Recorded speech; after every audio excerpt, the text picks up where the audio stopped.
વૈલા, બેના આ ઘરના બધા ડસ્ટબિન અહીંયા લઈને આવો.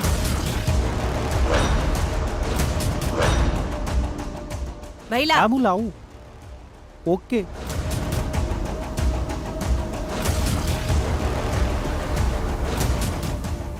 જે દરેક જગ્યાએ ગંદકી ફેલાવે એને ગંદકીથી જ નવડાવવી જોઈએ.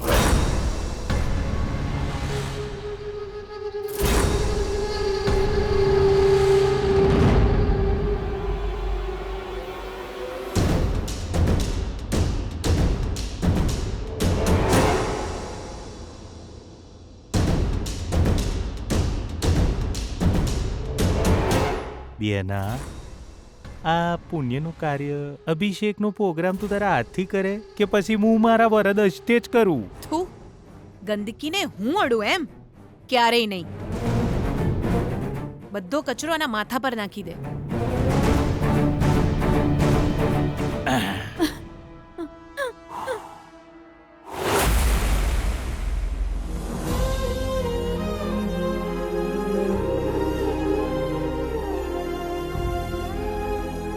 Please madam.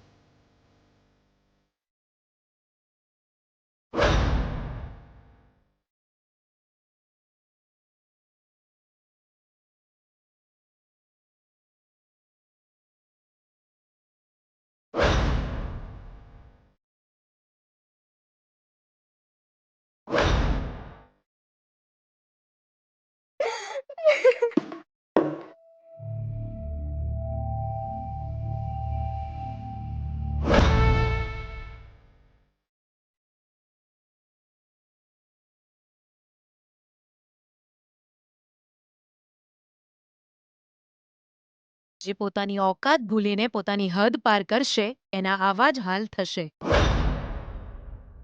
એ ભૂલતી નહીં.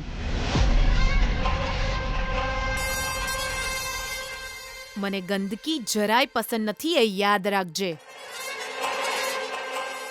જો શરીર પર થોડી પણ ધૂળ હોય તો હું 20 વાર રગડીને નાઉં છું. આ રીતની ગંદકી હું મારા ઘરમાં ક્યારેય સહન નહીં કરું. આ વાત સમજી લેજે. હવે આને સાફ કરી નાખ, કમળા.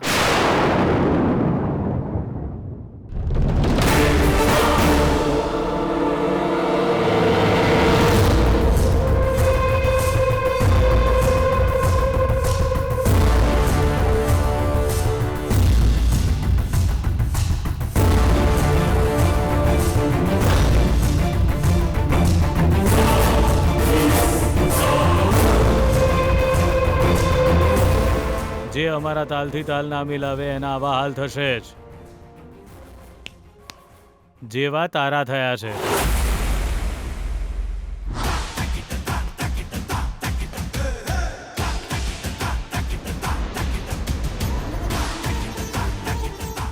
ચલો મામા.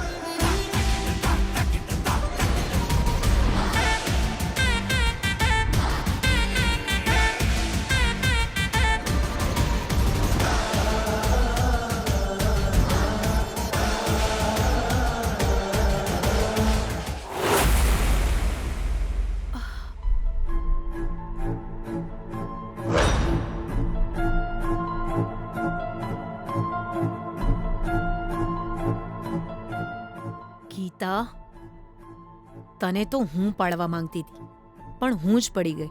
હંમેશા ઊંધું જ કેમ થાય છે? શું અમે ક્યારેય તારું કંઈ બગાડી જ નહીં શકીએ? આજે જે કમળા પર કચરો ફેંક્યો એના કરતાં તારા ઉપર કચરો ફેંકવો જોઈતો હતો. ગીતા, તારા આખા શરીરમાંથી કચરાની ગંધ આવી જોઈતી હતી. તને તારી જાત પર ચીડ ચડવી જોઈએ. એકના એક દિવસ હું તારા આવા હાલ જરૂર કરીશ, અને જો આવું ના કર્યું તો મારું નામ ભાનુમતી નહીં.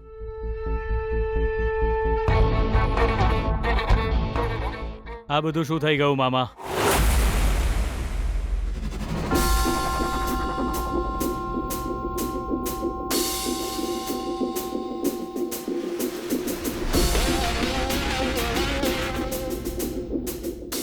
ગુસ્સો ના કરવી જય.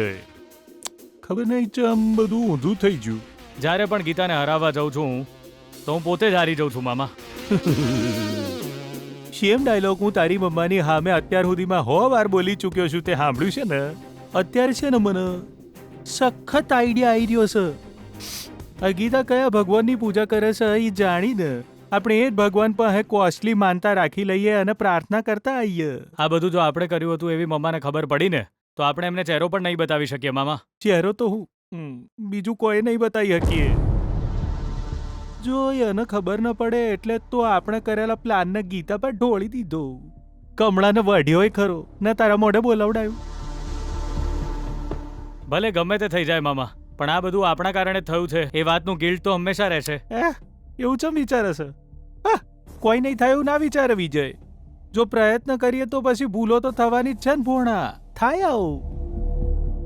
મારી બેનાને થયેલી પીડાની સજા આ ગીતા અને કમળાને મળી જાય છે. હવે કાં તો એ રડ્યા કરે કે પછી ફાવે એ કરે. આપણને જેટલા ટકા આપણે સેફ.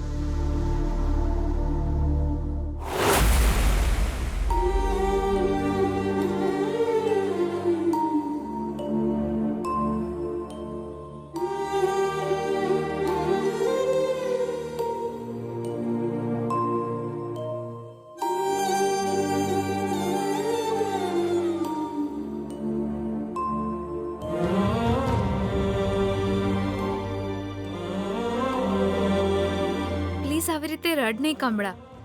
જેની ભૂલ ના હોય એને રડવું ના જોઈએ. જેમની ભૂલ ના હોય એમની સાથે આવું કોઈ કરે ખરા? હું આખા ઘરને એકદમ ચોખ્ખું રાખું છું. જ્યાં પણ ગંદકી દેખાય હું તરત એને સાફ કરી દઉં છું. અને અત્યારે આખા ઘરનો કચરો એ લોકોએ મારા પર ફેંકી દીધો. આ કેવો ન્યાય છે?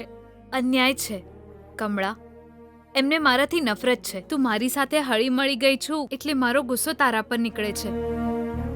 એમણે તારું અપમાન નથી કર્યું કમળા, તારા થકી મારું અપમાન કર્યું છે. જવા દો મેડમ, અમે નાના લોકો છીએ. માલિક કંઈ પણ કહે અમારે ચૂપચાપ સાંભળવું જ પડે છે. એ કંઈ પણ કરે સહન કરવું જ પડે છે. અમારી ભૂલ હોય કે ન હોય સજા ભોગવવી જ પડે છે. આજે કર્યું છે એની સજા તો એમને મળશે જ કમળા. આ અન્યાયનો ન્યાય તો તને મળશે જ. જેમણે તારા પર ગંદકી ફેંકી એ જ ગંદકી ઉપાડશે. ગીતા મેડમ, આ શું કહી રહ્યા છો? અંધારામાં રહેવાની આદત હોય એને પ્રકાશ જરાય ગમે નહીં કમળા. એના માટે તમે આ બધું તમારા માથે કેમ લઈ રહ્યા છો? જવા દો. જો આપણે અન્યાયને સહન કરીશું તો એ ફરીથી હેરાન કરશે. એ વાત તો પાકી છે કમળા. તારી સાથે જે કર્યું એની સજા એમને મળશે. તારા આંસુઓને બદલે રાતા પાણીએ રડશે. ગંદકી ગંદકી બોલીને અપમાન કર્યું અને તારા શરીર પર કચરો ફેંક્યો. એમની સાથે પણ એ જ થશે. એમને સજા મળીને રહેશે. હવે એમના જ હાથે કચરો ઉપાડશે અને આ થઈને જ રહેશે. તારા અપમાનનો બદલો હવે હું લઈશ. ભૂલ એમની છે અને સજા પણ એમને જ મળશે. અને સજા જેવી તેવી નહીં, ભયંકર હશે. હવે શું કરશો મેડમ? એ તો તને જાતે જ સમજાઈ જશે.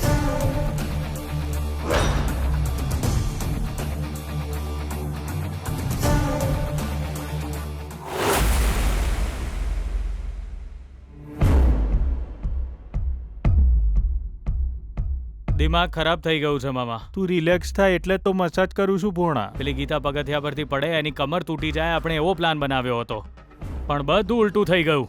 હવે બિચારી મમ્મા પીડા સહન કરે છે. જો આમ તો મારો પ્લાન જે છે ને બહુ સરસ રીતે વર્કઆઉટ થયો.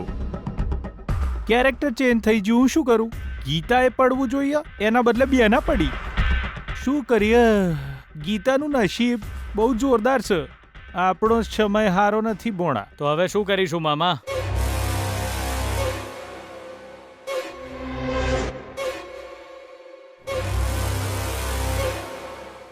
આઈ જા, બેના હાથે વાત કરીએ.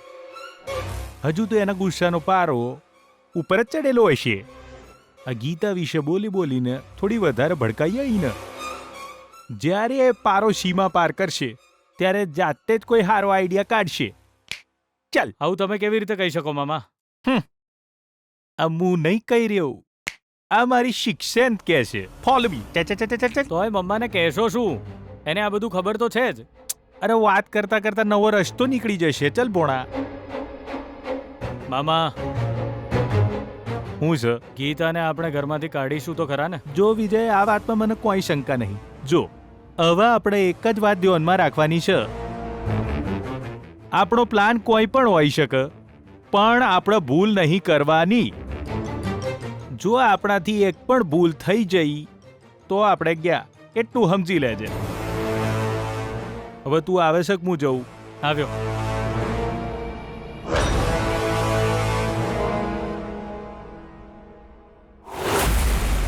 અરે બાપા, હું તો પડ્યો.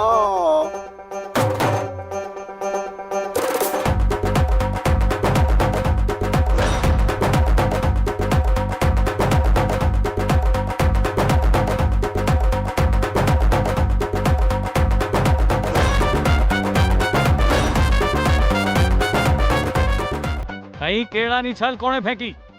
મેં.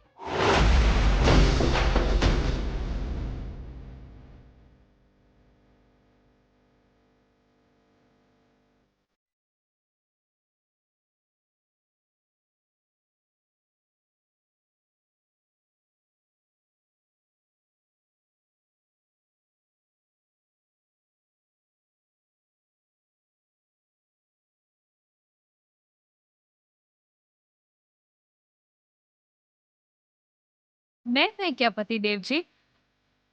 મેં ફેંક્યા સિતારા અંકલ? તમે શું બોલી રહ્યા હતા? તમારાથી કોઈ ભૂલ ન થવી જોઈએ એ જ તમે તમારા ભાણાને કહી રહ્યા હતા ને? અને તમે જાતે જ ભૂલી ગયા સિતારા અંકલ? દુશ્મનની બેન્ડ વગાડવા માટે પગથિયા પર કેળાની છાલ કે પછી તેલ ઢોળવું જોઈએ, હે ને સિતારા અંકલ? બીજાને હેરાન કરવા વાળો પોતે જ હેરાન થાય છે. અત્યારે પણ એ જ થયું ને સિતારા અંકલ? આવા આઈડિયા કોઈ પણ સિરિયલ જોઈને મળી જાય છે સિતારા અંકલ, પણ એ સિરિયલમાં હિરોઈન જ જીતે છે. બીજાને હેરાન કરવા વાળો વિલન જાતે જ હેરાન થાય છે. અત્યારે પણ એ જ થયું ને? ભૂલ ન કરવા છતાં કમળાને સજા મળી, એટલે ભૂલ કરવા વાળા એટલે તમને તો સજા મળવી જોઈએ ને? પણ મેં શું કર્યું છે? જૂઠું કેમ બોલી રહ્યા છો સિતારા અંકલ? કમળા પર બૂમો પાડતી વખતે દોષનો પોટલો મારા પર ઢોળ્યો. મેં જ સાસુમાના પડવાનો પ્લાન કર્યો હતો. પગથિયા પર તેલ અને કેળાની છાલ મેં નાખી. જ્યારે તમે એમ કહ્યું ને, ત્યારે જ હું સમજી ગઈ હતી કે આ તમારો જ પ્લાન હશે. તમારી એ ભૂલ માટે તમને અત્યારે સજા આપી છે. અને કમળા પર કચરો ફેંકવા માટે તમારા ભાણાને અને તમારી બહેનની સજા બાકી છે. એમને તો આનાથી પણ ખતરનાક સજા મળશે. કોઈ ઇમેજિન પણ નહીં કરી શકે સિતારા અંકલ. અલે હું તો મરી ગયો. તું શું કરે? જેની બલી ચઢાવવાની હોય એને બલી કેવી રીતે આપવાના એ થોડી કહેવાય.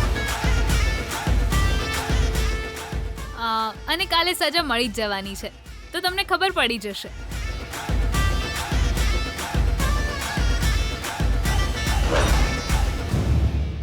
હું જઉં ને સિતારા અંકલ?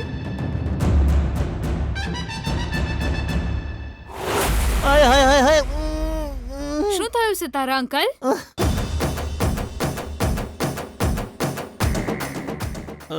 મારો પગ. ઓહ સોરી સિતારા અંકલ. તો હું જઉં ને સિતારા અંકલ? બચી ગયો પગ. ધ્યાન રાખજો. હા.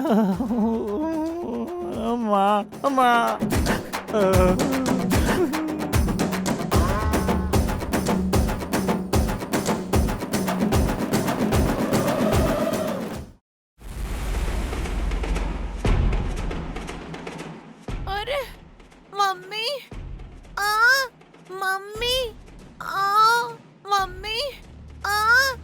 એ શું થયું? તમારી ફ્રેન્ડ ક્યાંક પડી ગઈ કે શું? એ ના યાર, એ કોઈ જોરથી લાત મારી હશે. એ ક્યાં વાગ્યું છે બેટા? પેલી બાજુ કે ઓલી બાજુ? કેમ આવું પૂછી રહ્યા છો? જ્યારે વાગે ત્યારે જ ઓ માં ઉઈ માં આવો જ અવાજ નીકળે ને. હેને આવી જ હાલત તમારા ભાઈબંધની થઈ હશે ને? એ તું આ શું બોલી રહી છે? ગીતા વિજયના ઘરમાં એન્ટ્રી મારી ચૂકી છે. એવામાં ત્યાં રુદ્ર તાંડવ શરૂ થઈ ગયો હશે. ડગલે ને પગલે વિજય ધડામ કરીને પડતો હશે. અને પડ્યો હશે ત્યારે ઓ મમ્મી બહુ વાગ્યું.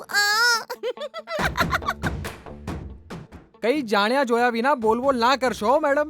અમારો વિજય ચૂપચાપ બેસે એવો તો નથી જ. ચૂપચાપ બેઠો હશે કોણે કહ્યું ભાઈ?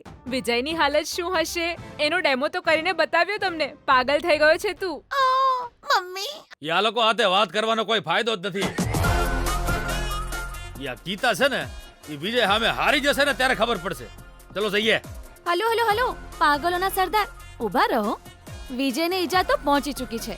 હવે એની મમ્મી ધ ગ્રેટ ભાનુમતી છે ને એમને જ ઈજા થવાની બાકી છે. મુહૂર્ત તો કાલે સવારનું ફિક્સ થઈ ગયું છે. એના પછી એ પણ કહેવાનું શરૂ કરી દેશે. ઓ મમ્મી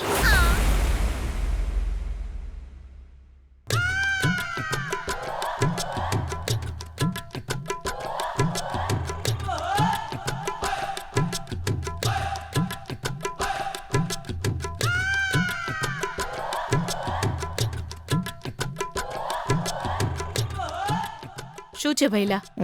હવે તને કયો રોગ થઈ ગયો? આ ઉ કરીને કેમ ચાલી રહ્યો છે લંગડી લઈને? શું તું મારી મજાક ઉડાવી રહ્યો છે ને? ના એ તો વિજય કે કે તમે કેમ લંગડાઈને ચાલો છો? હા શું થયું? લપસી તો મમ્મા, પડી મમ્મા, દર્દ મમ્માને થાય છે. તમે કેમ નાટક કરો છો? ભૈલા અરે આ ગીતા જે પણ કરે છે ને બધું મારી સમજની બહાર છે. હવે શું કર્યું એણે? અરે મારી સાથે હું થયું એ તો તું જવા દે. થોડું ઘણું થયું એ તો ચાલે, પુરુષ છું, સહન કરી લે હું. પણ તારા વિશે જ્યારે હું વિચારું તો મારા આખા શરીરમાં કંપારી છૂટે છે બેના. હાય તું તો જેટલું સહન કરતી હોઈશ, કાલે એ બહુ ભયંકર કરવાની છે ગીતા. અને જે કોઈ કરશે એની કલ્પનાએ કોઈએ નહીં કરી હોય એવું કહેતી હતી આ ગીતા. બેના હું જરા બેસું, મારી કમરની બેન્ડ વાગી જઈ છે. ઓ માં અરે શું કરવાની છે? પૂછ્યું. અરે હું છોડતો આવીશ, મેં પૂછ્યું મારી બેના. તો એણે હું કીધું ખબર છે તને બેના? શું? જે બકરાની બલી ચડાવવાની હોય એ બકરાને કોઈ દાડો કહી દેવાય કે કેવી રીતે બલી ચડશે અંકલ? કાલે સજા મળશે એટલે જાતે જ સમજાઈ જશે એવું કીધું વાલી બેના. એ આવી છે એનું કારણ આપણો જીવ આ મરી ગયો. એ વિજય ત્યાં ઊભો ચમશે મારો પગ ઉપર ઉપાડીને મૂકને ભોણા. જવા દે, હું સમજી ગયો છું. તું ઈ ડેમેજ પીસ છે આમાં. બેના એ ફરી વાંકણ આવી ત્યારે એને તને ચેલેન્જ કરી હતી ને? કહ્યું તું કે પાછી એટલે આવી છે કે આપણા બધાની બેન્ડ વગાડી શકે ને પાઠ ભણાવે. એણે સવારનું બેન્ડ વગાડવાનું મુહૂર્ત ફિક્સ કર્યું છે બેના.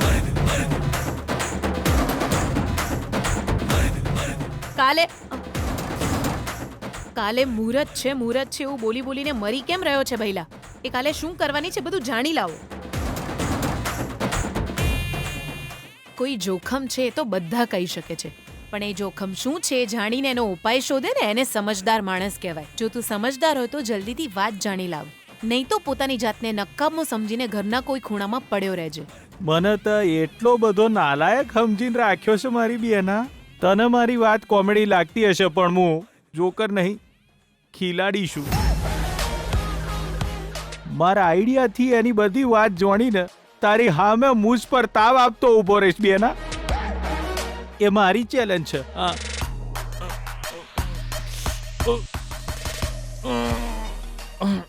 મમ્મા ડોક્ટર પાસે જઈએ?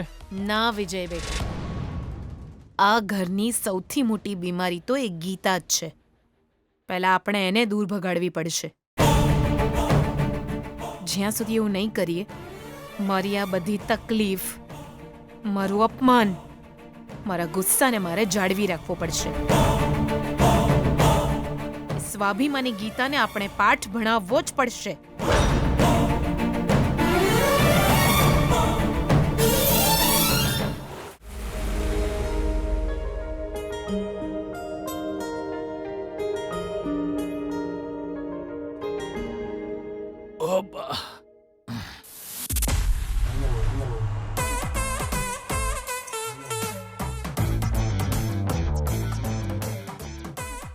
અમારી હવા ટાઈટ કરીને હોય શાંતિથી ચોપડી વાંચે છે મારી બેટી. અમારા ઘરમાં આવીને અમારી જ બેન્ડ વગાડીશ તું એમ? અમારા હાથમાંથી અમારી ચાબુક લઈ લઈને તું અમને જ નચાઈ રહી છે. હે ભગવાન, શું કરીએ? અમારો ટાઈમ ખરાબ ચાલે છે. અમારો ટાઈમ આવશે ત્યારે મુએ ચોપડી વાંચે જોજે તું. બેના એ સાચું જ કીધું તું. એનો આઈડિયા જોડીને એને ધોબીની જેમ ધોઈને પછી જ જીતી શકીશું આપણે. એણે કીધું કે અમારી બેન્ડ વગાડશે ને, એનો પ્લાન શું હશે? જી હશે. આ મારો પગ! ઓહ! સિતારા અંકલ, શું થયું? કઈ નહીં થયું. હું તો જતો તો. હું તો રસ્તા પર જતો તો, ત્યાં ગળ એક સોડી મળી જે વાંચ્યા કરતી હતી. અને પછી તો એણે મને પૂછ્યું તમે કેમ છો. મારા મોઢામાંથી નીકળ્યું તારી મહેરબાની છે. સિતારા અંકલ, ઓ આ ગીત તમને સૂટ નથી કરતું. કોઈ વાંધો નહીં, ગાવા તો દે મને. ઊંઘ નથી આવતી. ના, કેમ હું થયું? તમે પડી ગયા તો શરીર દુખતું હશે ને? એમાં કયું એવું કોઈ છે નહીં. મેં તો વોકિંગ સ્ટાઇલ ચેન્જ કરી છે એટલે. ના, જો ક્યાંય મચકોડ આવ્યો તો કહી દેજો, ઠીક કરી દઈશ. કોણ? તું? વિજયના પગનો મચકોડે ઠીક કર્યો તો સેમ એ જ રીતે ને? ના બેટા, મારો પગ છે, હું સંભાળી લે.